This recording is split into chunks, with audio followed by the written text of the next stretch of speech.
dua bangsa yang disebut dalam Al-Quran dan hadis yang akan muncul di akhir zaman. Kisah mereka penuh dengan misteri dan kegelapan, namun asal-usul mereka jarang dibahas secara mendalam. Dalam video kali ini, kita akan menelusuri jejak-jejak awal dari kelahiran Yajuj dan Majuj, dan bagaimana bangsa-bangsa ini berhubungan dengan peristiwa besar yang akan terjadi di masa depan. Sahabat umat muslim, sebelum kita masuk ke kisah utamanya, kami mohon agar Anda menonton video ini hingga akhir, supaya tidak terjadi kesalahpahaman. Jangan lupa untuk memberikan like, subscribe, dan tinggalkan komentar jika ada yang perlu diluruskan dari kisah kali ini. Bismillah, mari kita mulai kisahnya.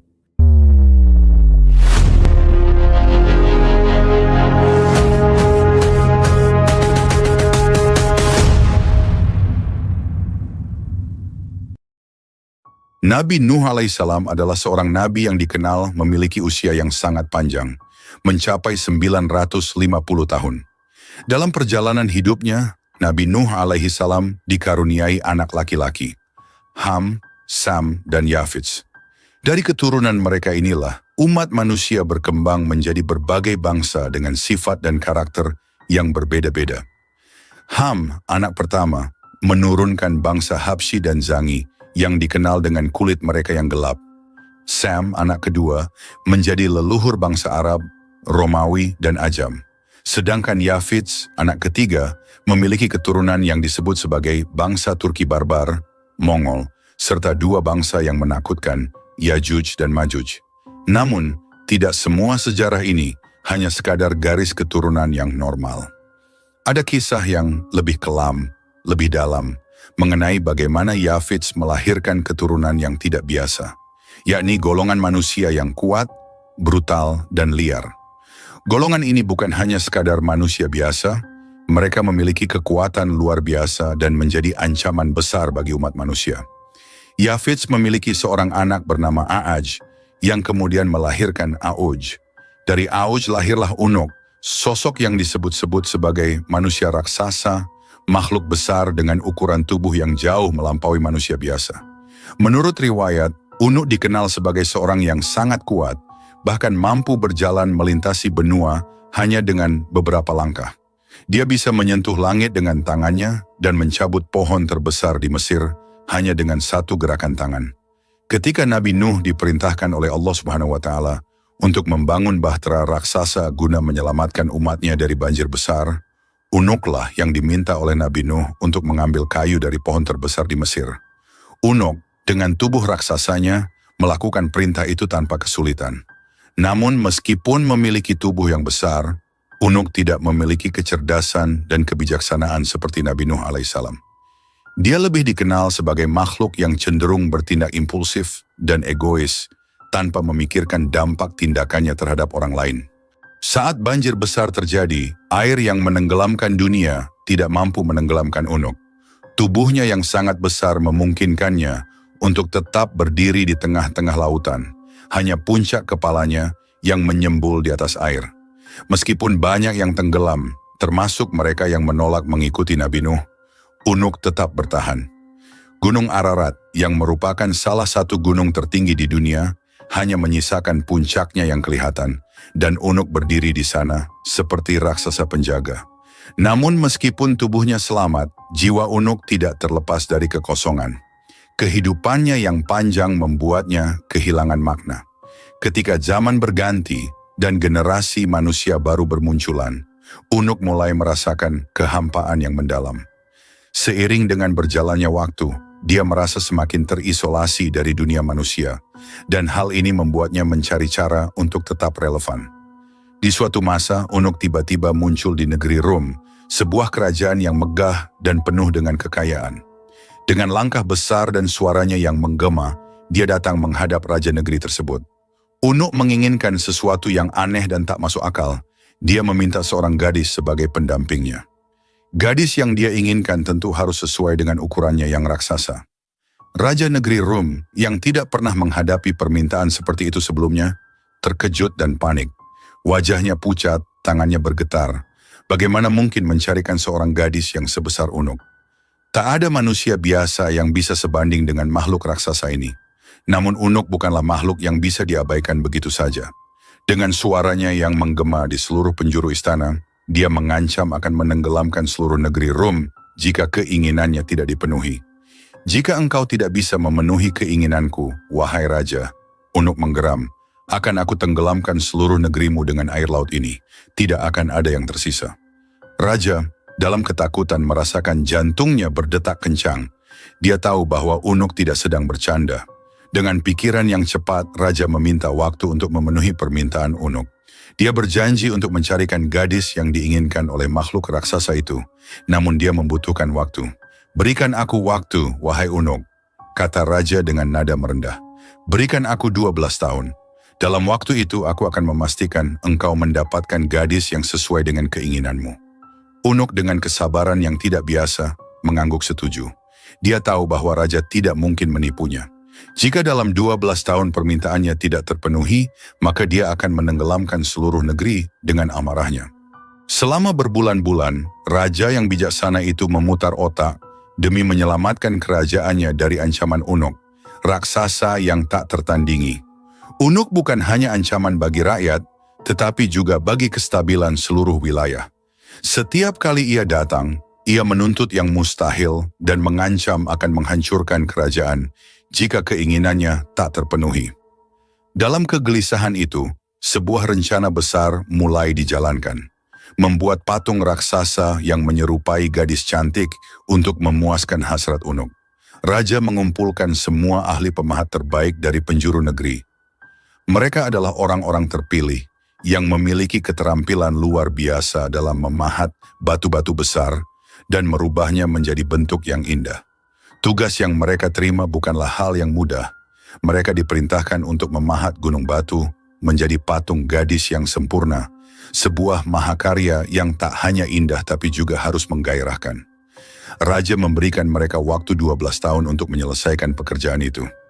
Sebuah batas waktu yang tampaknya terlalu panjang, tetapi dengan ukuran patung yang setinggi gunung, mereka tahu bahwa ini bukanlah pekerjaan biasa.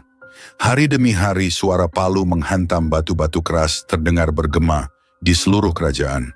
Para pemahat bekerja siang dan malam, tanpa henti. Mereka tahu bahwa nasib kerajaan terletak di tangan mereka. Tak ada ruang untuk kesalahan. Setiap lekukan wajah, setiap lipatan tubuh patung harus dibuat dengan sempurna. Patung itu bukan sekadar karya seni, tapi juga harapan terakhir untuk melawan ancaman Unuk.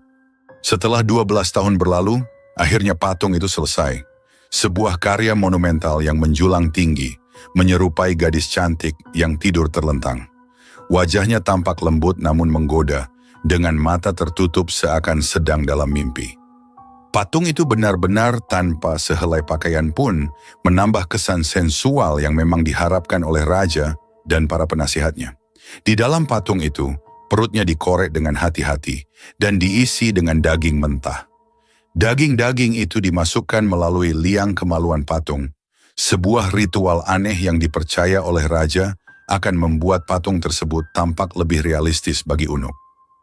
Kita harus membuatnya percaya ini gadis nyata, kata salah satu penasihat Raja. Setiap potong daging yang dimasukkan adalah upaya untuk menciptakan ilusi sempurna. Mereka bekerja dengan tekun, memastikan setiap langkah ritual ini dijalankan dengan benar. Apakah ini akan berhasil? Tanya salah satu pemahat kepada kawannya. Matanya penuh dengan kekhawatiran. Kita tidak punya pilihan lain, jawab pemahat lainnya sambil menghela napas. Jika ini gagal, seluruh kerajaan dan negeri ini akan hancur. Setelah semuanya siap, Raja mengirimkan pesan kepada Unuk bahwa gadis yang diinginkannya telah ditemukan. Datanglah dan temukan apa yang kau cari, bunyi pesannya. Dengan cepat, berita itu sampai ke telinga Unuk. Bagaikan angin badai, Unuk datang melangkah ke arah patung tersebut. Dengan tubuh raksasanya yang menggetarkan tanah setiap kali kakinya menyentuh bumi. Ketika Unuk melihat patung itu, matanya bersinar penuh gairah. Tubuh raksasa itu berhenti di depan patung gadis yang begitu besar dan menggoda. Tidak butuh waktu lama bagi Unuk untuk kehilangan kendali. Nafsu membara yang telah lama menguasainya seakan tak bisa lagi dibendung. Sungguh cantik, sungguh menggoda, seru Unuk dengan suara menggelegar yang membuat tanah sekitarnya bergetar. Tubuhnya yang raksasa mendekati patung itu. Dan tanpa ragu ia menyalurkan hasratnya. Dia memperlakukan patung itu seolah-olah gadis itu nyata, tak menyadari tipu muslihat yang telah direncanakan oleh raja. Usai melampiaskan nafsunya, Unuk merasa puas dan pergi, meninggalkan patung itu dengan perasaan lega. "Aku tak perlu kembali," gumamnya sambil tertawa besar. Suaranya menggelegar dan bergema di pegunungan. Unuk pun menghilang dari pandangan, tak pernah kembali lagi ke kerajaan itu. Namun yang terjadi kemudian adalah sesuatu yang tidak pernah diduga oleh raja dan rakyatnya. Air mani Unuk yang tertumpah di dalam patung, bercampur dengan daging mentah yang ada di dalamnya, mulai membusuk. Busuknya daging tersebut mengeluarkan bau menyengat yang bahkan bisa tercium hingga ke desa-desa terdekat. Dari dalam patung, ulat-ulat sebesar bayi manusia mulai tumbuh dan bergerak liar. Ini bukan bagian dari rencana," kata salah satu penasihat dengan wajah pucat ketika mendengar kabar tentang fenomena aneh yang terjadi pada patung. "Mungkin ini adalah murka Tuhan atas tipu daya yang kita lakukan," ucap seorang pendeta tua yang turut menyaksikan kejadian aneh tersebut. Ulat-ulat itu tidak berhenti tumbuh. Mereka menjadi kepompong, dan dari kepompong-kepompong itu, sesuatu yang lebih mengerikan lahir. Ketika kepompong-kepompong itu pecah, lahirlah makhluk-makhluk yang menyerupai manusia, namun dengan perawakan menyeramkan dan penuh kebuasan. Mereka adalah Yajuj dan Majuj, makhluk ganas yang lahir dari ulah Unuk dan nafsunya yang tak terkendali. Makhluk-makhluk ini segera menyebar keluar dari patung, mencari makanan. Tidak ada yang bisa menghentikan mereka. Hewan-hewan ternak menjadi korban pertama. Mereka melahap segala yang mereka temui, dari sapi, kambing, hingga kuda. Rakyat mulai panik. Tidak ada yang tahu bagaimana cara menghentikan makhluk-makhluk ini. Mereka keluar dari liang kemaluan patung itu, satu persatu, bagaikan aliran air yang tak terhentikan. Desa-desa yang berada di sekitar patung itu menjadi korban pertama. Teriakan dan tangisan terdengar di mana-mana. Para petani dan penduduk desa melarikan diri, namun banyak yang tidak berhasil. Yajuj dan Majuj tak hanya memakan hewan ternak, tapi juga menyerang manusia. Raja, yang semula berpikir bahwa rencananya akan menyelamatkan kerajaan, kini dihadapkan pada masalah yang jauh lebih besar. "Ini semua salah kita," ucapnya dengan penyesalan di depan para penasihatnya. "Kita telah menciptakan monster yang tidak bisa kita kendalikan. Yang mulia, kita harus melakukan sesuatu sebelum seluruh negeri kita dimusnahkan," desak salah seorang penasihat. Raja tidak tinggal diam. Ia memerintahkan pasukan terbaiknya untuk memburu dan menghancurkan Yajuj dan Majuj. Namun, setiap usaha yang dilakukan gagal. Pasukan yang dikirim selalu kembali dengan korban jiwa yang tak sedikit. Makhluk-makhluk itu terlalu kuat, terlalu cepat, dan jumlah mereka terus bertambah. "Kita harus memanggil bantuan dari luar kerajaan," seru salah seorang panglima yang terluka parah usai bertarung dengan makhluk-makhluk buas itu. Desakan ini akhirnya membuat raja mencari bantuan dari Raja Iskandar Zulkarnain, seorang penguasa legendaris yang dikenal memiliki kekuatan dan kebijaksanaan luar biasa. Raja mengirim utusan ke wilayah Raja Iskandar Zulkarnain, berharap dia akan datang dan menolong. Setelah membantu penduduk di timur, Raja Zulkarnain mendengar kabar tentang bahaya yang lebih besar menanti di depan. Sebuah ancaman yang sudah lama menghantui penduduk di daerah antara dua gunung yang tinggi, yakni bangsa Yajuj dan Majuj. Mereka adalah bangsa yang terkenal dengan kekejamannya, merusak tanah, menghancurkan hasil panen, dan membuat penduduk hidup dalam ketakutan. Mendengar kabar itu, Raja Zulkarnain segera mengarahkan pasukannya menuju wilayah yang dimaksud. Ketika mereka tiba di sana, para penduduk dengan tergesa-gesa datang menyambutnya. Wajah mereka penuh dengan kecemasan dan ketakutan. "Wahai Raja yang perkasa," seorang pemimpin penduduk berbicara dengan nada penuh harap. "Bangsa Yajuj dan Majuj telah membuat hidup kami sengsara. Mereka menghancurkan apa yang kami bangun dan tidak memberikan kami kedamaian. Kami tidak tahu harus berbuat apa lagi. Hanya Engkau yang bisa menolong kami." Raja Zulkarnain merenung sejenak, memikirkan nasib para penduduk yang terancam oleh bahaya besar ini. Lalu dengan keyakinan penuh, ia berkata, "Aku akan menolongmu. Tetapi pertama-tama, kalian harus bekerja bersama-sama denganku. Aku akan membangun penghalang yang kokoh di antara gunung-gunung ini untuk melindungi kalian dari mereka. Tetapi kalian harus membantu dalam prosesnya." Penduduk setempat bersorak dengan antusias.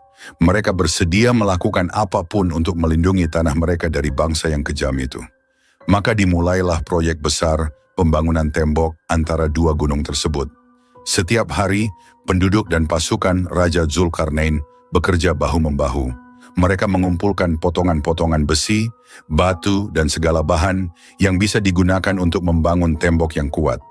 Di bawah arahan Raja Zulkarnain, mereka membangun dengan penuh semangat, meskipun prosesnya sangat berat.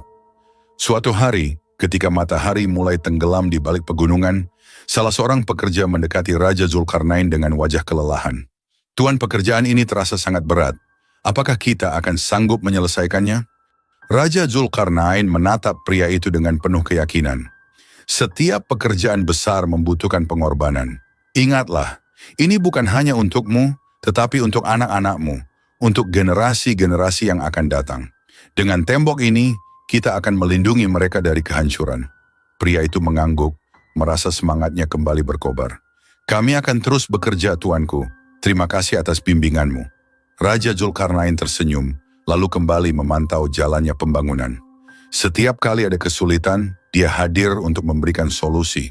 Setiap kali ada yang kelelahan, dia memberi motivasi. Dia bukan hanya seorang raja yang memerintah dari atas takhta, tetapi juga seorang pemimpin yang terlibat langsung di medan tugas. Namun tidak semua berjalan lancar. Sebelum tembok itu sepenuhnya selesai, pasukan Raja Zulkarnain mendapat kabar bahwa Ya'juj dan Ma'juj telah bergerak mendekat. Kecepatan dan kekejaman bangsa itu membuat penduduk semakin ketakutan. Raja Zulkarnain segera memerintahkan pasukannya bersiap untuk perang. "Ini bukan hanya tentang tembok," ujar Raja Zulkarnain kepada para komandan. "Kita harus menghadapi mereka di medan perang, mengulur waktu hingga tembok selesai dibangun." Ketika pasukan Ya'juj dan Ma'juj akhirnya terlihat di kaki gunung, Raja Zulkarnain mengatur barisannya.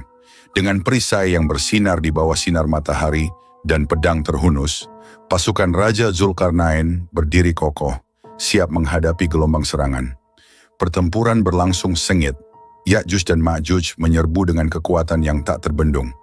Suara dentingan pedang dan pekikan perang memenuhi udara, sementara debu dari pertempuran membumbung tinggi. Raja Zulkarnain dengan zirah berkilau dan helm baja memimpin langsung di garis depan, menebas musuh dengan ketepatan yang mematikan. Sementara itu, para penduduk dan sebagian pasukan yang tersisa terus bekerja tanpa henti menyelesaikan tembok besar tersebut.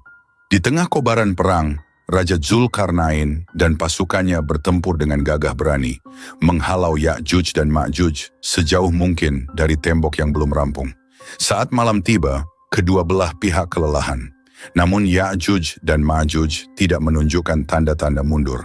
Serangan mereka yang terus-menerus membuat barisan pertahanan pasukan Raja Zulkarnain terdesak.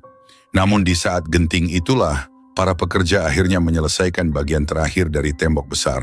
Tembaga panas dituangkan di atasnya, membuatnya menjadi benteng yang mustahil ditembus. Ketika Ya'juj dan Ma'juj mencoba menyerang tembok, mereka mendapati bahwa tidak ada jalan masuk. Mereka menghantamnya dengan segala kekuatan, namun tembok itu tetap berdiri kokoh, tak tergoyahkan.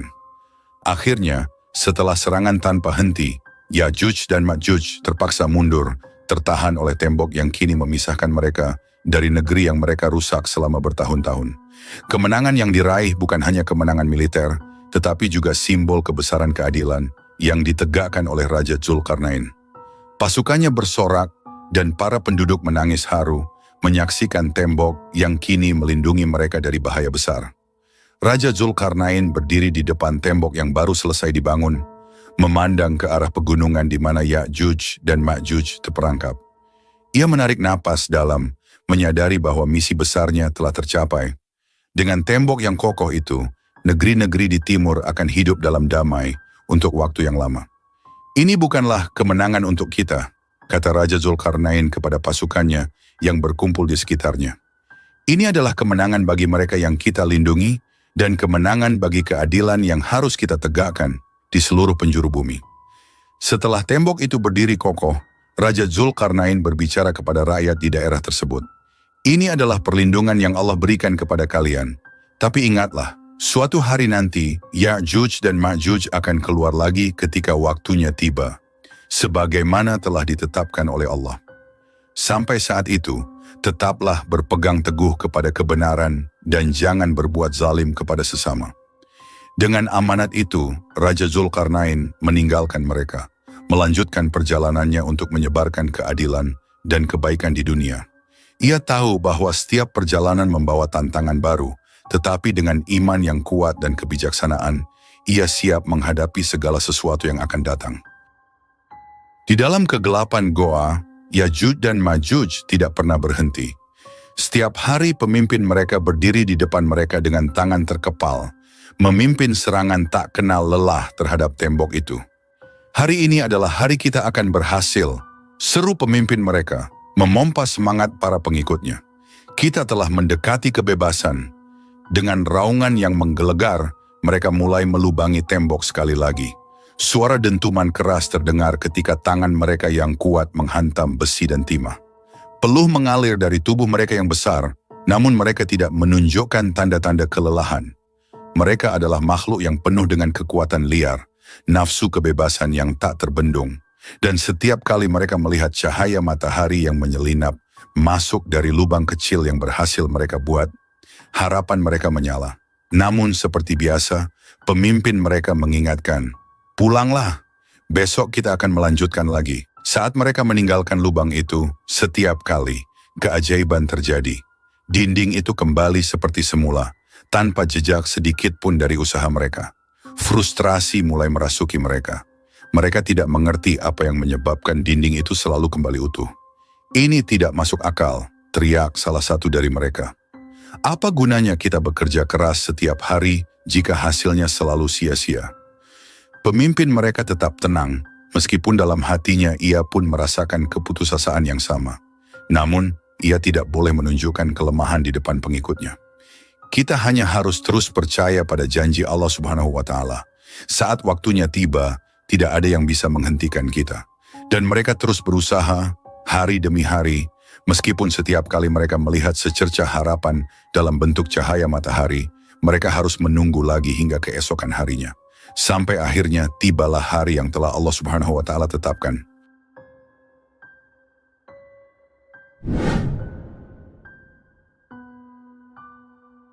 Setelah Dajjal terbunuh oleh Nabi Isa alaihissalam dan umat Islam merasakan kemenangan besar, langit yang semula cerah seketika berubah kelam. Kegembiraan yang singkat itu segera diiringi dengan ketakutan yang lebih mencekam. Di ujung cakrawala, angin kencang yang membawa debu, dan teriakan-teriakan kesakitan mengisyaratkan datangnya bencana baru yang lebih dahsyat. Dari kejauhan terdengar gemuruh kaki-kaki yang menghentak bumi, bagai gelombang pasukan yang tak terbendung. Itulah mereka, Ya'juj dan Ma'juj, makhluk perusak yang telah lama dinubuatkan dalam hadis-hadis Rasulullah Shallallahu Alaihi Wasallam. Benteng yang selama ini menahan Ya'juj dan Ma'juj yang dibangun dengan kekuatan luar biasa oleh Raja Zulkarnain, kini telah runtuh. Dinding baja dan besi yang memisahkan mereka dari dunia luar telah hancur, dan pintu gerbang kehancuran pun terbuka lebar. Dari balik reruntuhan itu, keluar makhluk-makhluk yang jumlahnya tak terhitung banyaknya. Mereka berdesakan, menumpuk satu sama lain, dengan wajah yang dipenuhi kebencian dan dahaga akan kehancuran. Mereka bergerak bagai banjir bandang, mengalir deras tanpa henti, menyapu bersih segala yang ada di hadapan mereka. Ya'juj dan Ma'juj tidak mengenal belas kasihan. Mereka menyerbu desa-desa, kota-kota, dan padang rumput, membunuh semua yang mereka temui, baik manusia, hewan, atau tanaman. Mereka merampas setiap jengkal tanah, meminum habis air sungai dan danau, membuat bumi gersang seketika. Kebun-kebun yang sebelumnya hijau dan subur berubah menjadi lahan tandus yang berdebu, dipenuhi reruntuhan dan tulang belulang. Tidak ada yang bisa lolos dari cengkeraman mereka. Binatang-binatang peliharaan seperti kambing dan sapi yang dulu menjadi sumber penghidupan umat manusia, kini habis dimangsa tanpa sisa. Jumlah Ya'juj dan Ma'juj sungguh di luar batas imajinasi banyaknya. Tiap individu dari mereka tidak akan mati sebelum melahirkan 1000 keturunan. Mereka berkembang biak begitu cepat, menjadikan jumlah mereka semakin tak terhitung. Di setiap sudut bumi, mereka menyebar dan menghancurkan, merusak apapun. Mereka tidak hanya melahap hewan-hewan yang ada, tetapi juga menghabiskan seluruh sumber daya alam. Gunung-gunung yang dulunya megah penuh dengan sumber makanan, dan hewan-hewan kini rata dengan tanah. Hutan-hutan yang rimbun berubah menjadi lahan kosong. Ya'juj dan Ma'juj adalah wabah yang tidak bisa dihentikan oleh tangan manusia. Air sungai-sungai yang dulu mengalir jernih, kini surut dan mengering. Setiap kali Ya'juj dan Ma'juj menemukan sumber air, mereka akan meminum habis hingga tak tersisa setetes pun. Sungai-sungai yang megah, yang pernah menjadi sumber kehidupan bagi berbagai peradaban, kini menjadi sungai kering yang hanya menyisakan lumpur di dasarnya. Danau-danau yang dulunya indah dan tenang berubah menjadi kawah kering yang tandus. Umat Islam yang baru saja merayakan kemenangan atas Dajjal, kini dihantui oleh rasa takut yang mendalam. Bahkan Imam Mahdi dan Nabi Isa alaihissalam pun tidak diberi perintah oleh Allah Subhanahu wa Ta'ala untuk memerangi Ya'juj dan Ma'juj secara langsung. Perintah yang datang adalah agar mereka dan umat Islam berlindung di gunung-gunung tinggi, menjauh dari amukan Ya'juj dan Ma'juj yang tak terhentikan. Saat itulah umat Islam dihadapkan pada ujian kesabaran yang begitu berat. Di lereng-lereng gunung yang curam, umat Islam berkumpul dalam kelompok-kelompok kecil, hidup dalam rasa takut yang mencekam. Langit selalu gelap oleh awan tebal, seolah menandakan bahwa bencana ini akan terus berlangsung. Dari atas gunung, mereka bisa melihat kehancuran yang ditimbulkan oleh Ya'juj dan Ma'juj di bawah sana. Asap hitam membubung tinggi, mencemari udara, sementara jeritan-jeritan mengerikan terdengar di kejauhan, menambah horor yang sudah mereka rasakan. Di puncak-puncak gunung, Nabi Isa alaihissalam dan Imam Mahdi memimpin umat Islam dalam doa dan zikir yang tiada henti. Hanya kepada Allah Subhanahu wa Ta'ala mereka memohon perlindungan. Meski hati mereka dipenuhi kecemasan, iman mereka tetap teguh. Mereka percaya bahwa pertolongan Allah Subhanahu wa Ta'ala pasti akan datang. Meski ujian ini terasa begitu berat. Banyak yang jatuh sakit karena kelaparan dan kehausan, sementara yang lain menyerah pada keputusasaan. Namun Nabi Isa alaihissalam terus mengingatkan mereka untuk bersabar dan percaya bahwa Allah Subhanahu wa Ta'ala tidak akan meninggalkan hambanya. Hari demi hari berlalu dalam kesunyian dan ketegangan. Tidak ada yang tahu kapan bencana ini akan berakhir. Dan Ya'juj dan Ma'juj terus menyebar tanpa henti. Dunia terasa semakin sempit, dan umat Islam merasa seperti sedang berada di ujung jurang kehancuran. Namun, Nabi Isa alaihissalam dan Imam Mahdi tidak henti-hentinya mengajak umat untuk terus memohon pertolongan Allah Subhanahu wa Ta'ala. Di tengah malam yang dingin dan gelap, lantunan doa mereka menggema, menyentuh langit dan menembus keheningan. Waktu berlalu dalam ketegangan yang mencekam. Umat Islam yang dipimpin oleh Nabi Isa alaihissalam dan Imam Mahdi terus berlindung di puncak-puncak gunung, sementara di bawah sana, Ya'juj dan Ma'juj terus menyebar ke seluruh penjuru bumi, menghancurkan apa saja yang tersisa. Jumlah mereka begitu banyak dan tak terbendung, sementara umat manusia merasa seolah-olah harapan telah lenyap. Tidak ada yang bisa menghentikan mereka. Setiap hari dari kejauhan, umat Islam mendengar gemuruh suara Ya'juj dan Ma'juj yang memecah keheningan malam. Seakan bumi ini akan ditelan oleh kekuatan gelap yang tak terkendali. Namun, keajaiban Allah Subhanahu wa Ta'ala selalu datang di saat yang tepat. Ketika Ya'juj dan Ma'juj telah menyebar sedemikian luas, dan hampir tidak ada lagi makhluk hidup yang tersisa untuk mereka hancurkan, Allah Subhanahu wa Ta'ala menurunkan takdirnya yang luar biasa. Di tengah kerusakan yang tak terbayangkan, dengan bumi yang tandus dan air yang mengering, Ya'juj dan Ma'juj mulai melambat. Mereka telah kehabisan target, tidak ada lagi manusia, hewan, atau tanaman untuk mereka serang. Pada saat itulah, Allah Subhanahu wa Ta'ala memulai rencananya untuk mengakhiri mimpi buruk ini. Langit tiba-tiba berubah menjadi kelam, tidak ada angin, tidak ada gerakan. Sebuah ketenangan yang aneh meliputi bumi yang telah terkoyak. Di bawah, ribuan, jutaan Ya'juj dan Ma'juj yang tersisa mulai merasakan sesuatu yang tidak biasa. Mereka, yang biasanya begitu kuat dan tak terkalahkan, mulai menunjukkan tanda-tanda kelemahan. Dari leher-leher mereka, muncul wabah mengerikan yang tak bisa mereka hindari. Wabah ini bukanlah serangan biasa. Allah Subhanahu wa Ta'ala mengutus ribuan ulat kecil yang tiba-tiba muncul dari tanah. Ulat-ulat itu merayap dengan cepat, menyerang Ya'juj dan Ma'juj dengan tak terhentikan. Masing-masing ulat menggigit leher mereka, mematikan dengan cepat dan tepat. Wabah ini begitu hebat, sehingga dalam hitungan menit, Ya'juj dan Ma'juj yang semula tak terkalahkan, terkapar di atas tanah, tak lagi berdaya. Tubuh mereka yang besar dan kuat runtuh satu persatu seperti pohon yang ditebang. Tangisan, jeritan, dan deru kematian terdengar dari semua penjuru, menandakan bahwa saat kehancuran Ya'juj dan Ma'juj telah tiba. Dari tempat persembunyian mereka di puncak gunung, umat Islam menyaksikan peristiwa ini dengan rasa takjub dan ketakutan yang mendalam. Mereka menyaksikan dengan mata kepala mereka sendiri bagaimana makhluk yang selama ini mereka anggap tak terkalahkan, yang menyebar teror di seluruh bumi, akhirnya takluk oleh makhluk sekecil ulat atas kehendak Allah Subhanahu wa Ta'ala. Ketika wabah ulat itu telah menyelesaikan tugasnya, bumi penuh dengan bangkai Ya'juj dan Ma'juj. Tubuh mereka yang begitu banyak menutupi seluruh daratan, memenuhi lembah, pegunungan, dan bahkan dataran luas. Bau busuk mulai menyebar ke udara, memualkan dan tak tertahankan.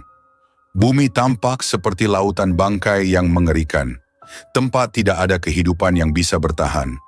Namun Allah Subhanahu wa Ta'ala yang Maha Kuasa tidak membiarkan bumi ini tenggelam dalam kehancuran selamanya.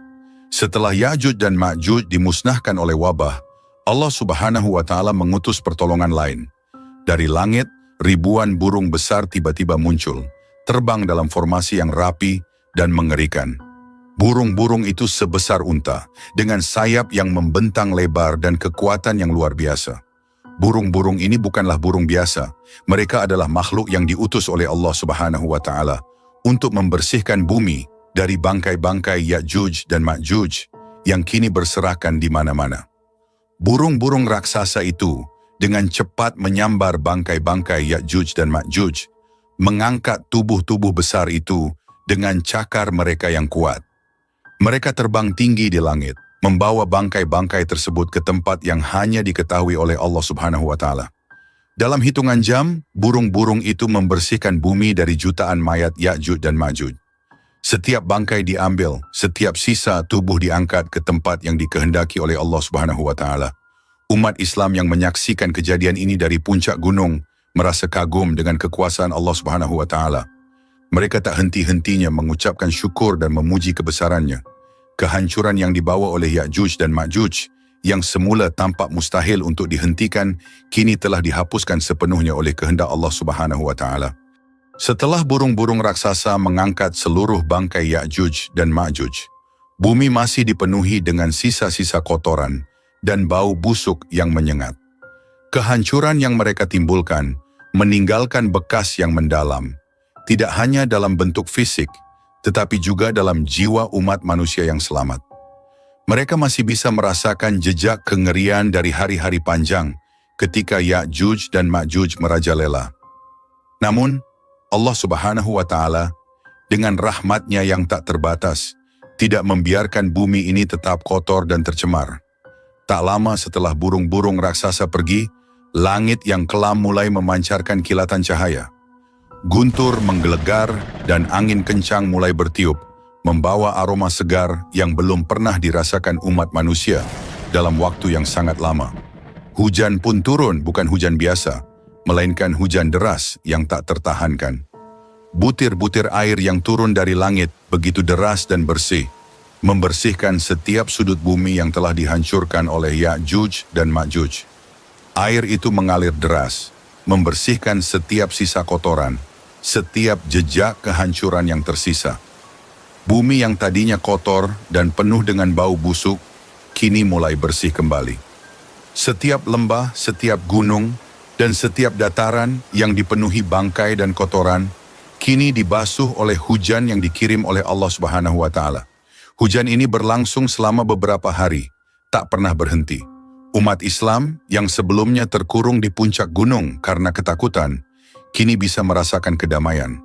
Mereka turun dari gunung dengan penuh rasa syukur, menyaksikan bumi yang kembali bersih. Tidak ada jejak dari Ya'juj dan Ma'juj yang tersisa.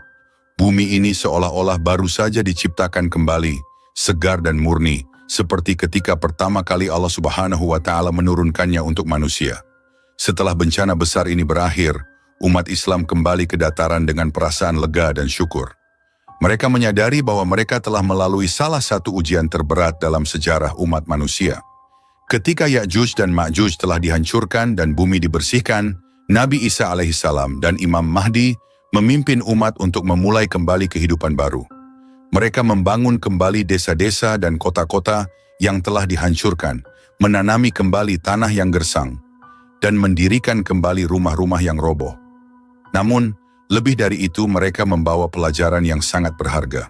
Kehancuran yang dibawa oleh Ya'juj dan Ma'juj telah menunjukkan kepada umat manusia betapa lemahnya mereka tanpa perlindungan Allah Subhanahu wa Ta'ala. Meskipun mereka tidak dapat melawan Ya'juj dan Ma'juj dengan kekuatan fisik, mereka mampu bertahan karena keimanan dan keteguhan hati mereka kepada Allah Subhanahu wa Ta'ala. Umat manusia yang selamat dari bencana besar ini hidup dalam rasa syukur yang mendalam. Mereka tahu bahwa pertolongan Allah Subhanahu wa Ta'ala datang di saat yang tepat, dan mereka diajarkan bahwa dalam menghadapi ujian yang paling berat sekalipun, keimanan kepada Allah Subhanahu wa Ta'ala adalah kunci untuk bertahan. Dalam kesunyian bumi yang kini kembali damai, umat Islam melantunkan zikir dan doa, mengingat bahwa dalam setiap kehancuran selalu ada kebangkitan, dan dalam setiap ujian selalu ada rahmat Allah Subhanahu wa Ta'ala yang menyertainya.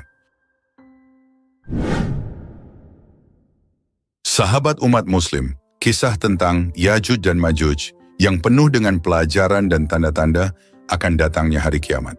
Semoga kita semua bisa mengambil hikmah dari cerita ini dan semakin memperkuat iman kita kepada Allah Subhanahu wa Ta'ala. Jangan lupa, kita sebagai umat muslim harus selalu siap dengan bekal iman, ilmu, dan amal saleh agar terhindar dari fitnah dan ujian yang berat di akhir zaman. Jika kalian merasa video ini bermanfaat, jangan ragu untuk like dan subscribe agar channel umat muslim semakin berkembang. Akhir kata, wassalamualaikum warahmatullahi wabarakatuh.